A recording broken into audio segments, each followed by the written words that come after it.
భాగంలో యేసు ప్రభుల వారు కుష్ఠరోగి అయిన సీమోను ఇంట భోజనం చేయడానికి అంటే విందుకి ఆహ్వానించబడ్డారు అనమాట. అయితే యేసు ప్రభుల వారు ఈ కుష్ఠరోగి అయిన సీమోను ఎవరు అని మనం గమనిస్తే, యేసు ప్రభుల వారు కొండ మీద ప్రసంగము ముగించుకొని అంటే కొండ దిగి వస్తుండగా బహుజన సమూహంలో ఆయనని వెంబడిస్తారంట.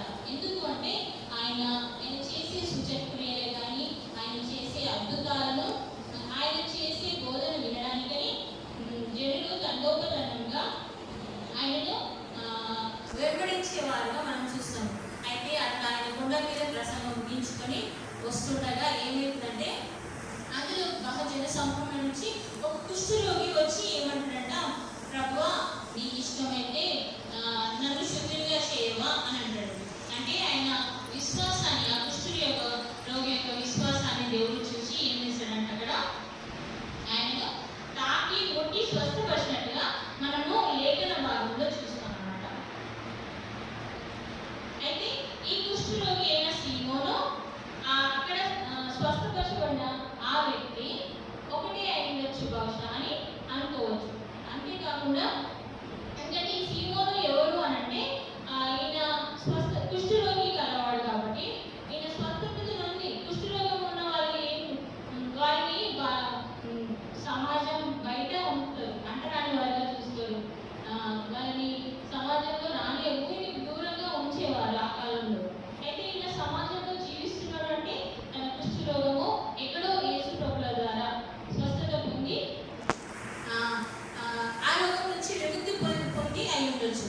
అయితే దానికి కృతజ్ఞతగా ఈ సమాజంలో నన్ను బ్రతకడానికి అంటే ఈ సమాజంలో ఉండడానికి ఇచ్చిన ఆధిక్యతను బట్టి యేసు ప్రభుల వారిని ఆయన ఏం చేస్తాడు, తన ఇంటికి విందుకు ఆహ్వానించినట్టుగా మనము గమనించగలుగుతాం అన్నమాట. అయితే సీమోను ఇంటి దగ్గర ఉన్నప్పుడు ఒక స్త్రీ అంట మిక్కిలి విలువగల అచ్చజట మాంసి అత్తరు గుడ్డుని తీసుకొని వచ్చి ఆ అత్తరు గుడ్డి పగలగొట్టి ఆ అత్తరు ఆయన తల మీద పోసాను. అయితే మనం ఆ స్త్రీని గమనించినట్లయితే అక్కడ యేసు ప్రభుల వారి వెంట ఆయన బోధిస్తుండగా కానీ ఆయన ఎక్కడికి వెళ్ళినా బహు జన సమూహంలో ఆయనని వెంబడించేవారుగా మనం చూస్తున్నాము. అయితే ఆయన ఇంటికి వచ్చినప్పుడు తన యొక్క ఉద్దేశము యేసు ప్రభువును ఒక విలువైన అత్తరు గుడ్డిని కొన్నాడంట. ఏదంట, దాని కాస్ట్ ఏంటంటే 300 దీనారములు, అంటే 300 దీనారములు. అంటే ఆ కాలంలో ఒక సంవత్సరపు ఆదాయం అయ్యవచ్చు. అంటే తను అంత వ్యయాన్ని వెచ్చించి అంటే తన కష్టాలతో యేసు ప్రభుల వారి గురించి సమకూర్చుకొని ఎంతో ఇష్టంగా అంటే తనను ఆరాధించాలని, యేసు ప్రభుని ఆరాధించాలని, కొనియాడాలని, ఘనపరచాలని ఉద్దేశం కలిగి ఉన్నది. కాబట్టి ఆమె ఏం చేసిందంట, అతి విలువైన అత్తరు గుడిని తీసుకొని కొనుక్కొని యేసు ప్రభుల వారి దగ్గరికి రావడానికి ప్రయత్నించింది. ఎందుకంటే ఆయన వెంబడి బహుజన సమూహంలో ఆయన వెంట ఉంటారు కాబట్టి వారిని దాటుకొని రావడం స్త్రీగా కొంచెం కష్టమే. అంటే ఆమె ఉద్దేశం ఈ వాక్యభాగంలో మనం చూసినట్లయితే ఆమె ఉద్దేశం ఏమై ఉండాలి, యేసు ప్రభుని ఎలాగైనా నేను ఆయన మనసు నిండా నింపుకొని యేసు ప్రభుని ఎలాగైనా నేను అభిషేకించాలా, అంటే ఎక్కడ పోసి ఆయనను నేను ఘనపరచాలన్న ఉద్దేశం కలిగి ఉన్నాడు. కాబట్టి దేవుడు ఏం చేసిండు, మనసెరిగిన దేవుడు ఆమె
సువార్త, వేరే సువార్తల భాగంలో లూకా సువార్త 7వ అధ్యాయము 38వ వచనంలో మనము గమనించగలుగుతాము. ఏమని?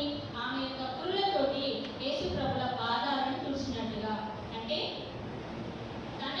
మనం ఈ సిచ్యువేషన్ మనం ఆలోచించినట్లయితే, ఈ ఈ సంఘటన మనం ఆలోచించినట్లయితే, స్త్రీ యొక్క మనసులో యేసు ప్రభుల వారికి ఉన్న ఆ యొక్క గొప్ప ఉన్నతమైన స్థానాన్ని మనము గమనించాల్సిన వారమై ఉంటున్నాము. ఎందుకంటే ఆయనను మనసులో నింపుకొని ఆయన ఘనపరచాలని తన కష్టానికమంతా వెచ్చించి తన కొరకు అతి శ్రేష్టమైన అతడు తెచ్చి దాన్ని పగలగొట్టి ఆయన తల మీద పోసి ఆయన తన కురులతోటి వాటిని తుడిచినట్టుగా మనం చూస్తాము. అందుకే దేవుడు అంటాడు, బైబిల్ వాక్యం సెలవిస్తుంది ఏమని? యెహోవా యందు భక్తులు కలిగిన స్త్రీ కొనియాడబడును. ఎందుకంటే ఆయన యందు భయము భక్తి కలిగిన స్త్రీ కాబట్టి కొనియాడబడింది. ఇక్కడ బైబిల్ వాక్యంలో ఏముంది? సర్వలోకంలో ఎక్కడ ఏ సువార్త ప్రకటింపబడినో అక్కడ ఈమె చేసిన జ్ఞాపకార్థంగా ప్రశంసించబడనని మీకు నిశ్చయంగా చెబుతున్నానని. ఇది ఎవరంటారు? యేసు ప్రభుల వారు ఆ స్త్రీని గురించి అంటారు. ఎందుకంటే తనను మనసు నిండా నింపుకొని తనని ఆరాధించింది, తనని కొనియాడింది కాబట్టి ఈ సువార్త ఒక పట్టణం కాదు, ఒక గ్రామం కాదు, ఒక దేశం కాదు, సర్వలోకంలో ఎక్కడ ఈ సువార్త ప్రకటింపబడుతుందో అక్కడ ఈమె ప్రశంసించబడుతుంది, కొనియాడబడుతుందని దేవుడు యేసు ప్రభుల వారు అక్కడ చెప్తున్నట్టుగా మనం గమనించాల్సిన వారమై ఉంటున్నాము. అయితే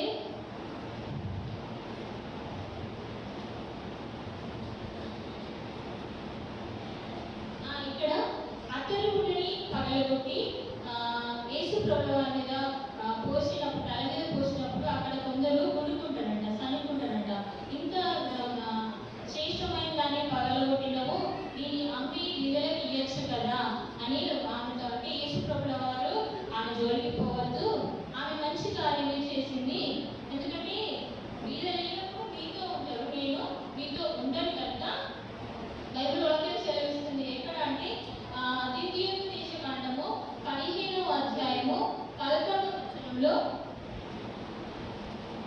బీదలు అక్కడ ఏమని ఉంటారంటే, బీదలు దేశంలో ఉండగా మానరు అని అక్కడ బైబిల్ వాక్యం సెలవిస్తుందంటే బీదలు ఎల్లప్పుడూ మీతోనే ఉంటారు, నేను మాత్రం మీతో ఉండను, ఆమె మంచి కార్యం చేసింది అని ఏమన్నారు? యేసు ప్రభు ఏమన్నారు? ఈమె తన శక్తి కొలది చేసి నా భూస్థాపన నిమిత్తము నా శరీరమును ముందుగా అభిషేకించెను అని అక్కడ యేసు ప్రభుల వారు వారితో అంటున్నట్టుగా మనం చూస్తున్నాము. ఇక్కడ ఏమన్నాడు?